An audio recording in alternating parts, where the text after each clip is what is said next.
especialmente esse livro veio para curar você, que na escola foi obrigado a ler um livro nacional difícil, chato, que você ficou assim, entalado com aquilo ali, não conseguiu ler e nunca mais pegou um livro nacional porque achou que tudo ia ser difícil. Mas não, a Cabeça do Santo tá aqui para te curar.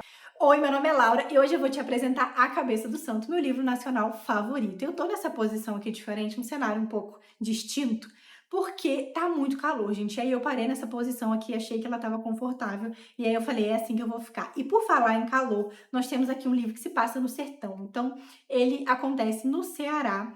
E apesar de ser inspirado numa história real, ele é um livro ficcional que vai entrar ali no gênero literário de realismo mágico, que é quando a gente tem coisas naturais e sobrenaturais misturadas, o que é real, o que não é, a gente não sabe, tem elementos de coisas muito ficcionais com coisas muito reais, então é um gênero que eu gosto muito, eu já li vários livros dele, mas A Cabeça do Santo é o meu favorito, que é um livro de menos de 200 páginas, super divertido, engraçado, fácil de ler e minha super recomendação. Esse livro aqui conta pra gente a história do Samuel. Ele é um homem que perdeu a mãe e que antes de morrer, a mãe disse assim, olha, meu filho, você vai ter que fazer 3 coisas pra mim. Na verdade eram 4, mas ela disse que são 3.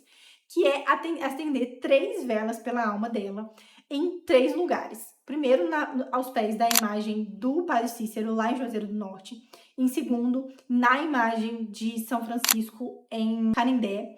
E a terceira é em Candeia, que é essa cidade onde o livro se passa, que é uma cidade ficcional, aos pés da imagem de Santo Antônio. O que me chamou a atenção nesse livro, inicialmente, foi a capa, que eu acho essa capa muito legal, gente. Eu adoro essa capa. E também a cabeça do santo, né? Eu sou católica, eu fiquei pensando assim, será que essa história tem alguma coisa de algum santo e tal? E admito que eu fiquei meio assim, porque muitas vezes quando a gente vai ler histórias que retratam alguma coisa da nossa fé, retrata de uma forma meio problemática, às vezes meio estereotipada, complexa, e eu fiquei com um pouco de preocupação, mas assim, esse livro ele não é um livro espiritual, ele não se propõe a ser um livro que vai te trazer alguma reflexão sobre fé, não é. Mas ele também não é herético. Então, assim, eu gostei muito da história e ele vai trazer muito da religiosidade popular do Brasil. E eu uso esse termo religiosidade porque o catolicismo é a religião predominante ainda no Brasil, mas o catolicismo também faz muito parte da nossa história, da nossa cultura. Então, muitas pessoas, por mais que elas não sejam necessariamente católicas, elas vão ter ali entremeado na vida delas alguns aspectos que são dessa fé, né? Então, por exemplo, a gente usa a expressão nossa, às vezes até Nossa Senhora, né? Para falar de alguma coisa que chama atenção, que surpreende. A gente comemora a festa junina, que é a festa de São João. Então, muitos aspectos da fé católica são misturados ali com a nossa vida e com a nossa cultura enquanto povo brasileiro.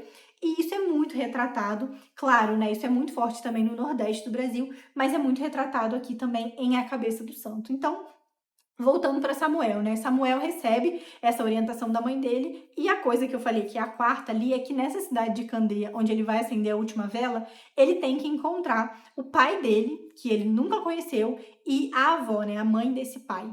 E Samuel vai fazer, né, o último pedido da mãe dele. E quando ele tá chegando ali, depois de 16 dias andando no sol, ele diz até que a barriga dele tá colada, que quem que vai ajudar ele a descolar a barriga de tanta fome que Samuel tá sentindo. Ele chega nessa cidade de Candeia e vai procurar essa avó, só que a avó bota ele para correr, diz que não quer nada com ele e começa a cair uma tempestade. Nisso, Samuel vai se abrigar na cabeça de Santo Antônio. Como assim na cabeça de Santo Antônio?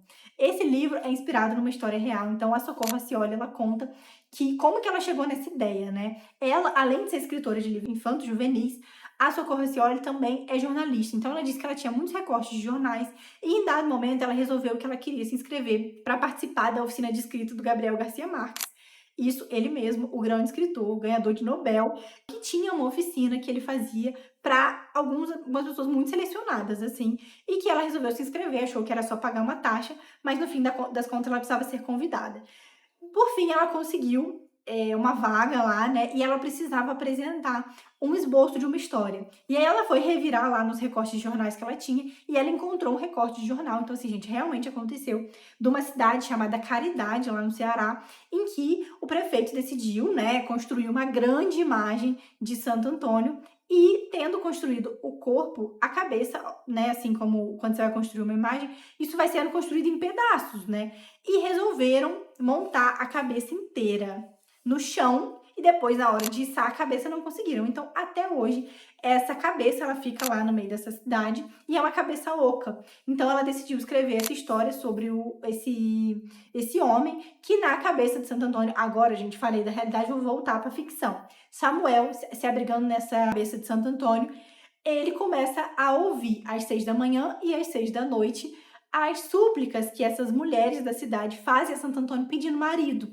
Então, é muito legal, porque a gente vai descobrir o que que Samuel vai fazer com isso. Samuel fofoqueiro, descobrindo todas as fofocas da cidade, das mulheres falando, ô Santo Antônio, me arruma fulano. Então, é um livro muito, muito, muito divertido, muito interessante, em que ao mesmo tempo em que a gente recebe muito dessa cultura, né, do Ceará, de como as pessoas têm essa relação com a fé, vai falar um pouco também sobre a história do Samuel, quem que é esse pai do Samuel, por que que esse pai prometeu voltar para buscar ele e a mãe e nunca voltou, o que que aconteceu com esse pai, será que ele tá vivo, será que ele tá morto?